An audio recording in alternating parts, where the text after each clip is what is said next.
Welcome to Vijayalakshmi cooking and vlogs. ఈ రోజు అయితే నేను జాంగీర్ చేయబోతున్నాను. ముందుగా ఒక కప్పు మినపగుళ్ళు తీసుకోబోతున్నాను. నేను కప్పు మినపగుళ్ళు తీసుకుంటున్నాను, పొట్టు లేనివి. ఇక 2 సార్లు మనము కడిగి క్లీన్ చేసుకొని ఒక 5 గంటల పాటు నానబెట్టుకోవాలి. ఇక మనము మూత పెట్టేసుకొని 5 గంటల పాటు నానబెట్టుకోవాలి. 5 గంటల సేపు నానబెట్టుకున్నాం కదా మినపగుళ్ళని. చూడండి ఎంత బాగా నానిపోయాయి. ఇక ఈ నీళ్ళని వంపేసి మనము మిక్సీ పట్టించుకుందాం.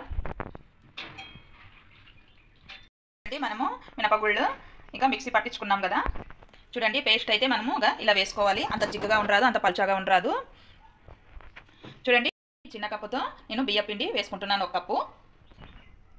చూడండి ఈ కప్పుతో వేసుకుంటే సరిపోతుంది. అదే కప్పుతోనే కార్న్ఫ్లవర్ వేసుకోవాలి, 1 కప్పు. చూడండి 1 చిటికెడు సాల్ట్ వేసుకోవాలి. చూడండి 1 స్పూన్ బేకింగ్ సోడా వేసుకోవాలి. ఇప్పుడు మనము 1 స్పూన్ తీసుకొని ఇలా బాగా కలుపుకోవాలి, ఉంట లేకున్నట్లా. మనకి పల్చాగా ఏమన్నా పల్చాగా అయితే ఇంకొంచెం మనము కార్న్ఫ్లవర్ వేసుకొని కూడా కలుపుకోవచ్చు. చూడండి ఇలా బాగా కలుపుకోవాలి, ఉంట లేకున్నట్లా. చూడండి అలాగే 1 చిటికెడు ఫుడ్ కలర్ వేసుకోవాలి. ఇది ఆప్షనల్ మాత్రమే, మీ ఇష్టం వేసుకుంటే వేసుకోవచ్చు, లేదంటే లేదు. మనకు కలర్ఫుల్గా కనిపించాలంటే కలుపుకోవాలి ఫుడ్ కలర్ వేసుకొని. చూడండి బాగా కలుపుకున్నాం కదా. ఇలా ఉంటే సరిపోతుంది జాంగీర్కి. ఓ ఎడలపాటి ఒక బౌల్ పెట్టుకొని గ్యాస్ ఆన్ చేసుకొని 2 కప్పులు మనము పిండి ఈ కప్పుతో తీసుకున్నాం కదా, అలాగే చక్కెరని కూడా 2 కప్పులు ఇదే కప్పుతోనే తీసుకోవాలి. అదే కప్పుతోనే నీళ్లు వేసుకోవాలి.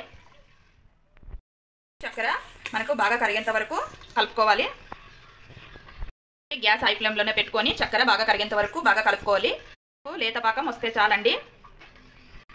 చూడండి మనకు బాగా చక్కెర కరిగి పాకం అయితే మనకు రెడీ అయిపోయింది. చూడండి ఇలా వస్తే చాలు, మనకి తీగలేం అవసరం లేదు. ఒక 5 నిమిషాలు మనము చక్కెర కరిగేంత వరకు ఉంచితే చాలండి పాకము.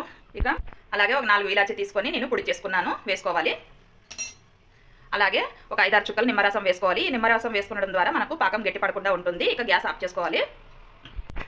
ఒకసారి ఇలా కలుపుకొని ఇక పక్కకు పెట్టేసుకోవాలి. ఇక ఒక ప్యాన్ పెట్టుకొని గ్యాస్ ఆన్ చేసుకొని ఇక ఆయిల్ వేసుకోవాలి. చూడండి గ్యాస్ స్లిమ్లోనే పెట్టుకొని, మనకి ఆయిల్ అంతగా వేడయ్యే అవసరం లేదండి. మనము ఆయిల్ మనకు వేడి తక్కువ ఉన్నట్లే వేసుకోవాలండి. చూడండి నేనైతే ఇక్కడ కవర్ తీసుకున్నాను, పాల్ కవర్ కూడా తీసుకోవచ్చు, ఏ కవర్ అయినా తీసుకోవచ్చు. మనము ఇక ఒక గడ్డి తీసుకొని ఇలా ఈ కవర్లో వేసుకోవాలి. చూడండి పిండిని వేసుకున్న తర్వాత మన ఇంట్లో ఏదైనా ఒకటి రబ్బర్ ఉంటుంది కదా, అది ఇలా వేసుకోవాలి కవర్కి. చూడండి చిన్నగా ఇలా కట్ చేసుకోవాలి. చూడండి ఆయిల్ మనకు లైట్గా వేడైంది కదా. ఇక మనము జాంగీర్ని వేసేసుకుందాం. మరొక బాయిని కూడా మనము ఇలానే వేసేసుకోవాలి.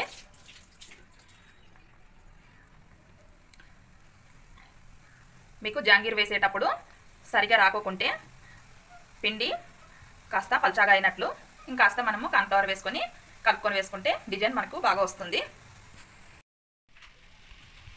చూడండి ఇక రివర్స్ చేసుకోవాలి.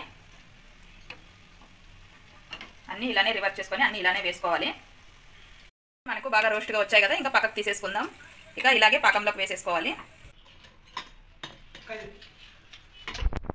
అలాగే ముందు వేసినాం కదా మనం జాంగీర్ని, ఇవి పక్కకు తీసేసుకుందాం. బాగా మనకు పాకంలో రెడీ అయిపోయాయి. చూడండి అన్నీ ఇలానే పక్కకు తీసేసుకోవాలి. చూడండి ఇలా పక్కకు తీసుకొని పక్కకు పెట్టేసుకోవాలి. చూడండి ఇవి కూడా ఇలా పాకంలో బాగా ముంచేసుకోవాలి. చూడండి మనకి జాంగీర్ అయితే అన్నీ రెడీ అయిపోయాయి. ఇంకా ఎంత బాగా వచ్చాయో, చాలా బాగా వచ్చాయండి. ఇక ముందుగా మీకోసము ఇక టేస్ట్ ఎలా వచ్చాయో టేస్ట్ చేసి చెప్తానండి, తిని చెప్తాను.